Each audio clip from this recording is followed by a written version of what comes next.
Welcome to Rawat classes channel. जैसे कि हमें आपको लोगों को पता है कि हमने क्लास 10th मैथ्स की जो है क्लास 10th का और क्लास 12th का मैथ्स का दोनों का हमने इंपॉर्टेंट क्वेश्चन की सीरीज़ स्टार्ट करी है। 10th की मैथ्स की इंपॉर्टेंट सीरीज़ में एक और लेके आए जिसमें 5 क्वेश्चन है। पहला क्वेश्चन क्या दे रखा है इसमें, पीई जो है 0.52 और पीई नॉट ऊपर से डैश होता है, तो इट मीन उसका मतलब होता है कि ना होने की प्रॉपर्टी निकालें। मतलब ई मतलब होता है कि होने की प्रॉपर्टी होगी और ऊपर से यदि डैश है इट मीन्स वो नॉट बोला गया, तो पी इज नॉट। ठीक है, मतलब ई के ना होने की प्रॉपर्टी। तो इसकी एक प्रॉपर्टीज होती है कि प्रॉबिलिटी होने की और ना होने की दोनों का जो सम होता है वो 1 होता है। कितना होता है? सम कितना होता है?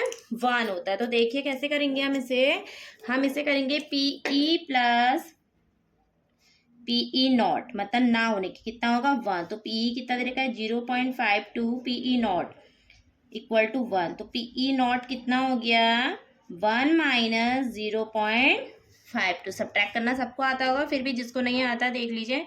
1 में पॉइंट लगाएंगे, यहाँ पे 52, यहाँ पर कुछ नहीं है तो इसका मतलब 0।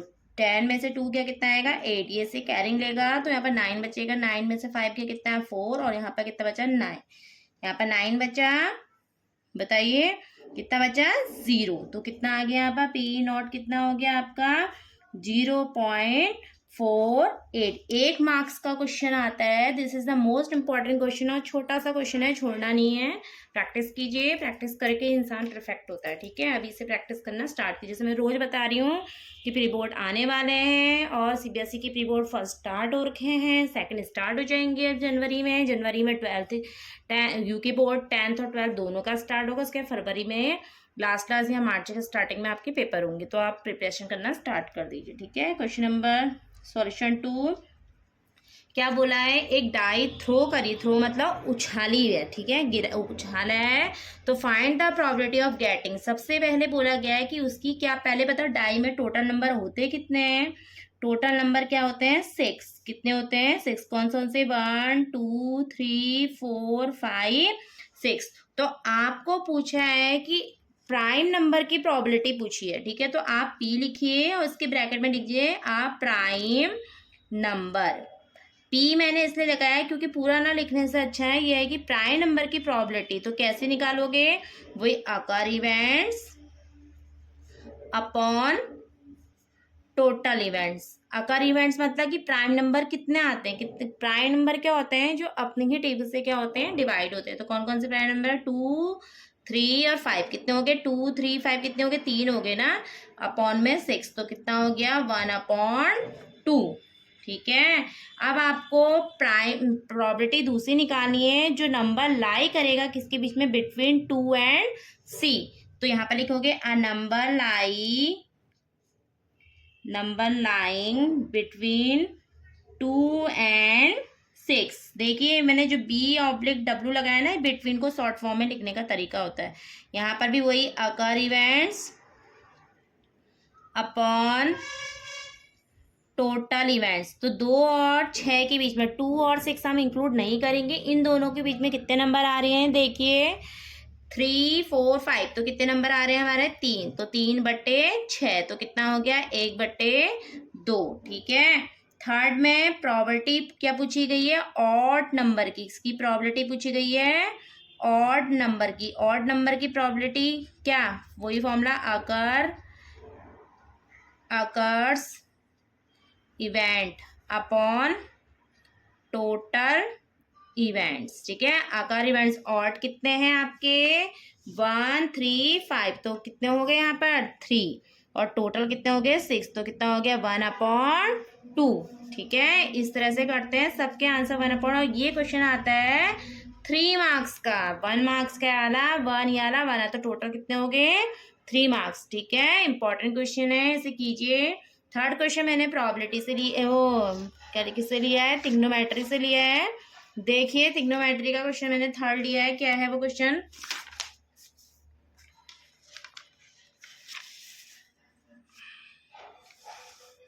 देखो ट्रिग्नोमेट्री का जो थर्ड क्वेश्चन है वो करना है हमने प्रूव्ड, ठीक है। क्या करना है हमने? प्रूव्ड। क्या प्रूव करना है कि cos A upon 1 plus sine A plus 1 plus sine A upon cos A equal to कितना होता है? 2 सेकेंड ए। तो एलएचएस ले लीजिए। एलएचएस में क्या लिखोगे यहाँ पर? Cos A upon 1 plus sine A plus 1 plus sine A upon cos A. LCM लिया तो कितना आ जाएगा आपका? कॉस ए ब्रैकेट में 1 प्लस साइन ए, ठीक है।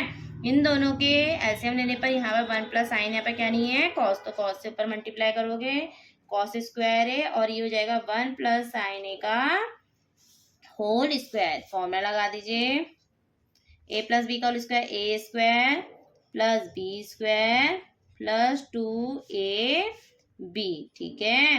ब्रैकेट में 1 plus sine A. Cos square A sine square A की वैल्यू कितनी होती है? पहले इनको एक साथ कर लीजिए। Cos square A sine square A plus 1 plus 2 sign A upon में कॉस ए ब्रैकेट में 1 प्लस साइन ए। तो इसकी वैल्यू कितनी होती है? 1। तो 1 प्लस 1, ठीक है। तो यहाँ पर से इन दोनों को जोड़ा तो कितना आ गया? 2। तो 2 प्लस 2 साइन ए अपॉन में कॉस ए 1 प्लस साइन ए। दोनों में से क्या ले लिया? 2 कॉमन। ब्रैकेट में क्या बचेगा? 1 प्लस साइन ए अपॉन में कॉस ए 1 प्लस साइन ए। इससे क्या हो जाएगा? कैंसिल। और तो 2 अपॉन कॉस ए। तो 2 अपॉन कॉस ए को लिखते हैं 2 सेकेंड ए। ये क्या है?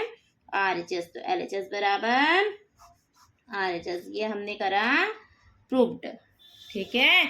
इस तरह से क्वेश्चन होते हैं। अब सॉल्यूशन 4 देखो। सॉल्यूशन मैंने क्वेश्चन नंबर 4 जो लिया है वो एपी का लिया है। इसमें आपको टोटल नंबर ऑफ टर्म्स बताने। It means number of terms होता है n। आपको क्या निकालना है यहाँ? n, ठीक है। एपी दे रखी है। पहले हम क्वेश्चन को मेंशन कर लेते हैं। क्या दे रखा क्वेश्चन? 7, 13, 19 and so on 205। तो ए बराबर कितना है? 7। डी बराबर 13 माइनस 7 कितना हो गया? 6। और ए एन बराबर कितना हो गया? 205। तो ए एन इक्वल टू कितना हो गया? A plus N minus 1 into D. तो ए एन की वैल्यू कितनी है? 205। ये 7 एन माइनस 1 डी कितना है? 6। प्लस का इधर जाके क्या होगा? माइनस का, ठीक है। 15 में से 7 गया 8, 9 बचा यहाँ पर 1। तो n माइनस 1 इंटू 6। तो n माइनस 1 बराबर कितना हो गया? 198 अपॉन 6। 6 से कितने बार कटा? 6 2 जा 12, 6 3 जा 18 और 6 3 जा 18। तो n माइनस 1 इक्वल टू 33। तो n बराबर कितना हो जाएगा? 33 प्लस 1। तो इट मीन्स कितना हुआ? n की वैल्यू कितनी आ गई? 34। इट मीन्स इसमें टोटल नंबर ऑफ जो टर्म्स हैं वो कितने टर्म्स हैं? 34, ठीक है। लास्ट क्वेश्चन है 5th। मैंने अब एरिया रिलेटेड टू सर्कल लिया है। क्वेश्चन 5th दे रखा है आपको।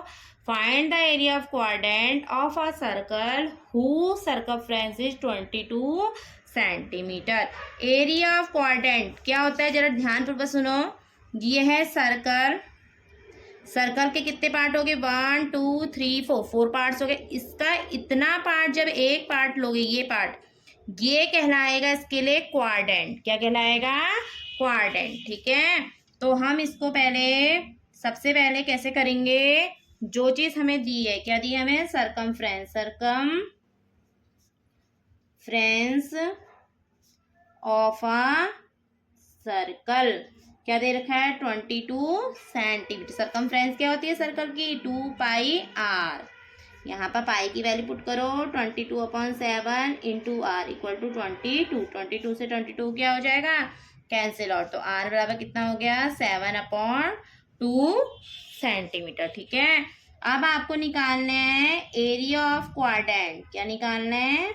Area of a quadrant of circle. Circle का एरिया ऑफ क्वाड्रेंट निकालना है तो कितना होता है? 1/4 पाई आर स्क्वायर। तो यहाँ पर आप पाई की वैल्यू पुट करो। 22/7 आर है 7/2। 2 बार रिटर्न करोगे, 7 से 7 कट गया, 2 से ये कितने बार कटा? 11 बार। तो 11 7 जा 77 और 2 4 जा कितना होता है 8। तो ये आ गया आपका area of quadrant of a circle. ठीक है, तो हमने क्वेश्चन कंप्लीट कर दिए 5। देखो मुझे समझाने में और लिखने में टाइम लग रहा है 9 मिनट, वरना ये क्वेश्चन जो है 4 मिनट से ज़्यादा का नहीं है यदि आप प्रैक्टिस करोगे तो। ठीक है, प्रैक्टिस कीजिए और जितनी जल्दी ज़्यादा प्रैक्टिस करोगे उतनी जल्दी आप स्पीड में क्वेश्चन को सॉल्व करोगे। सॉल्व करने से आपका टाइम भी बचेगा पेपर में और आप अपनी कॉपी को दोबारा से रीचेक भी कर सकते हो कि हमने कोई गलती तो नहीं करी है। ठीक है, स्पीड नहीं रहेगी, प्रैक्टिस नहीं करोगे तो स्पीड ऑटोमेटिकली बनेगी नहीं। ठीक है, और प्रैक्टिस करने से ही क्वेश्चन को हम फटाफट से क्या कर सकते हैं, सॉल्व कर सकते हैं। ठीक है, थैंक यू, आप प्रैक्टिस कीजिएगा। ठीक है, थैंक यू।